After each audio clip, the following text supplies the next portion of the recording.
एक गांव में दो दोस्त रहते थे। वे बचपन से ही पक्के दोस्त थे। बड़े होते होते उनकी दोस्ती और भी गहरी हो गई थी।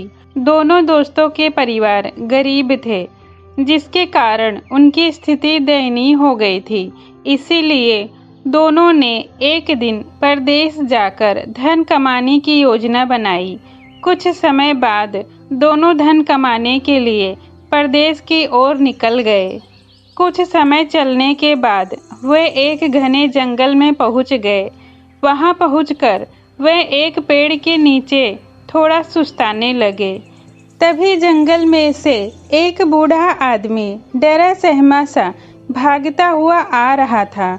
दोनों दोस्तों ने कौतूहलवश बूढ़े आदमी से डरने की वजह पूछी तो बूढ़े आदमी ने कहा कि इस जंगल के रास्ते तुम आगे मत जाना, क्योंकि वहां पर एक डरावना पिशाच रहता है।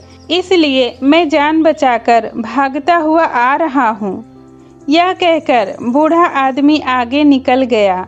दोनों दोस्तों ने एक दूसरे की तरफ देखा और कुछ समय सोचने के बाद कहा कि शायद उस बूढ़े आदमी को भ्रम हुआ है, क्योंकि जंगल बहुत घना है और आसपास से तरह तरह की आवाजें आती रहती हैं।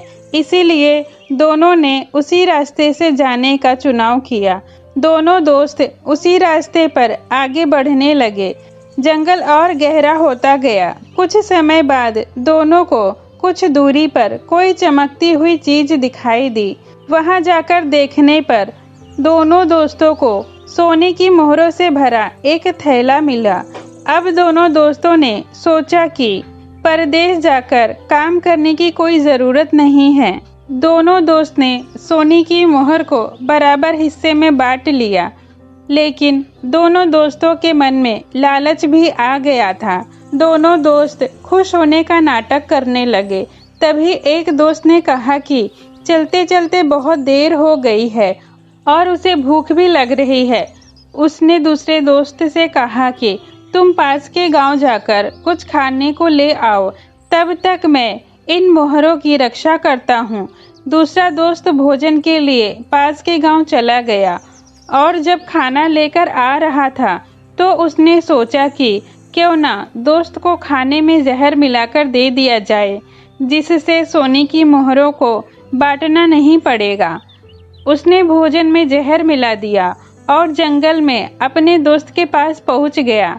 दूसरे दोस्त ने भी उसे मारने की योजना बना रखी थी, इसलिए उसके आते ही उस पर हमला कर दिया और उसे जान से मार दिया। अब सारी सोने की मोहरें उसे मिल चुकी थी, लेकिन उसने सोचा कि मुझे बहुत दूर तक जाना है, इसलिए उसने अपने दोस्त का लाया हुआ भोजन खा लिया। चूंकि उस भोजन में जहर मिला हुआ था तो उसकी भी वही मृत्यु हो गई। ये कहानी हमें सिखाती है, कभी भी हमें अधिक लालच नहीं करना चाहिए। हमें जितना मिला है उसी में संतोष करना चाहिए। आपको ये कहानी कैसी लगी हमें कमेंट बॉक्स में जरूर बताएं। वीडियो पसंद आई हो तो लाइक करें।